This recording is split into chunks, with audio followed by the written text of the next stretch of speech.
Hi అండి అందరికీ. మన సమ్మర్ ఫ్రూట్ అయిన ఐస్ యాపిల్ జ్యూస్ చేసుకుందామా? అదేనండి, మన ముంజులతో జ్యూస్ చేసుకుందామా? ముంజులు ఎప్పుడు ఫ్రూట్లా కాకుండా ఇలా జ్యూస్లా ట్రై చేయండి. 3-4 పీసెస్ ముంజులు తీసుకొని జార్లో వేయండి. 4 స్పూన్స్ షుగర్, 1 కప్ కాచి చల్లార్చిన పాలు, 1/2 స్పూన్ యాలకుల పొడి వేసి మిక్సీ పట్టడమే.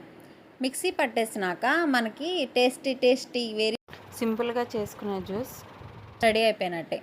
ఇంకా గ్లాసెస్లో సర్వ్ చేసుకోవడమే. ఫస్ట్ కొంచెం సబ్జాలు తీసుకొని సబ్జాలు అందులో వేసి తర్వాత ఈ జ్యూస్ని అందులో సర్వ్ చేసుకోండి. సబ్జాలు ఎందుకు యూస్ చేస్తున్నాము అని అంటే, ఈ సమ్మర్లో మన బాడీని కూల్ డౌన్ చేయడానికి సబ్జాలు చాలా హెల్ప్ అవుతాయి. అవి ఒకటే కాదండి, ఈ ముంజులు కూడా చాలా హెల్ప్ అవుతాయండి మన బాడీని కూల్ డౌన్ చేయడానికి. అందుకే దీన్ని సమ్మర్ ఫ్రూట్ అని కూడా అంటారు. ఈ ముంజుల్లో చాలా అంటే ఆ వాటర్ అయినా కానీ ఆ ముంజులైనా కానీ మన బాడీకి చాలా హెల్ప్ చేస్తాయి.